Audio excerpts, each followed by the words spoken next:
Hi, this is Brenda Regal. I'm going to go over this PowerPoint called Budget is Policy in a format that you might choose to use when you do your PowerPoint in this module. The software I've used is Screenomatic, and the download is free. So you might think about using this for recording your PowerPoint.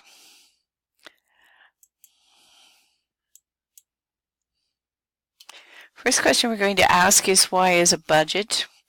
I think all of you probably have a budget that you work with at home, or at least try to set up some type of a budget. And the reason we have a budget for a child care center is a way to understand, plan, and control your money or your finances. And it's a very critical skill for a director to have. I think the other important thing to remember is no director can influence policy unless they have an input into the budget. Whoever is managing, setting up the budget is the person who is going to influence the policy and how money is going to be spent. Directors can use budget to guide policy throughout the year. So when a budget is set up, if there's money for decorating the lobby or upgrading the physical facility, then we know that is a priority for that particular year, and that money doesn't have to be taken out of petty cash or taken from other items in the budget. For example, the food budget. And I think it's also important to remember that whoever makes the budget is also making policy decisions. I'm sure you all know that child care is a business. Some people think it's not a business, but in reality, its finances defines what the organization does. Our customers, our families, different governmental agencies, could be charitable agencies and foundations, of course the community, and perhaps the employers of the families. And as a director, you will need to know as much about the budget as you do about the children. Who makes the budget? I will advocate that the director makes the budget and should have a major influence on the budget. In larger organizations, there may be a treasurer or there may be a committee, but the director should also sit on that committee that determines what the budget is going to be. In smaller organizations, the budget will be run by the administrator and probably set up by the administrator or by herself, perhaps with some input from somebody who has experience in accounting. I always tell organizations they need to have an accountant, but it depends upon how much money you're working with, how often you will use that accountant, especially now since there's a lot of software that will help you keep track of your money and also create the forms that you might need to share with other people about your budget and how you are spending your money. The budget basically tells others what is planned on being done during the year or in future years if you're looking at a long-term budget. A budget projection means a best guess. I think it's important to remember that a budget is a plan and it's a guess about what's going to happen as far as income and expenses for the year to come. It is not engraved in stone. It can be changed and amended throughout the year.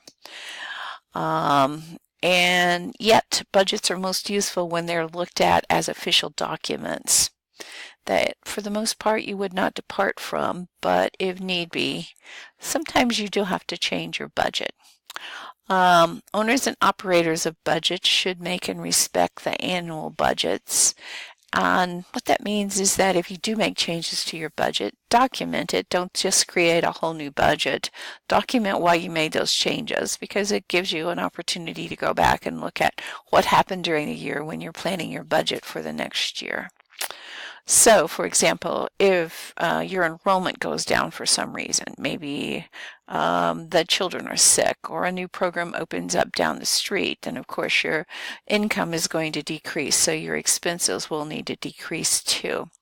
Note that in your budget so you can address that in the coming year.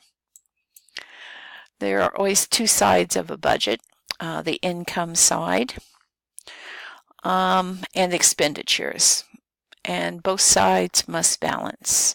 If one side changes, the other should do so accordingly. I suggest that students look in their textbook in Chapter 5, Director's Resource 5.1, and there is a sample budget that outlines total income and total expenses. Notice they are equal. This is a budget, and there are also some different budget templates that you can find online to create your budget. You are going to be putting your budget into a PowerPoint, so think about how you're going to do that. You might need to use 2 or 3, maybe 4 slides to have your whole budget fitting in there, but do include the parts and components that you find on the budget in the textbook. There are 2 different kinds of budget projections. New programs will need to make up startup budget and also an annual operation budget. Now the budget we've talked about and the one that I suggested you looked at in Chapter 5, that's an annual operation budget. A startup budget is a little bit different because startup expenses are usually one-time expenses, and the problems that come up during startup usually just come up during startup. The annual budget will need to be figured out for your expenditures, and it will be needed. That's what I want to say. You're going to need your annual budget, so you'll have an idea of how you're going to be spending your money once the program is up and officially running. Some crude rules of thumb for planning your budget. These are the ones that are suggested by your textbook.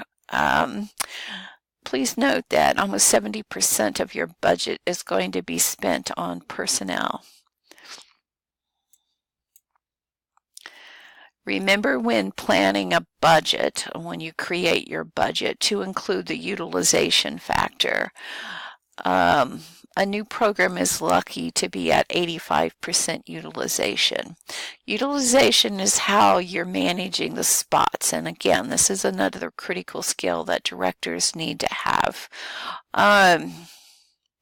So that you can move children up and maximize the way you're managing your money. So you need to have some type of policy about when children are going to be moved up, how you're going to manage children, especially infants and toddlers as they get older.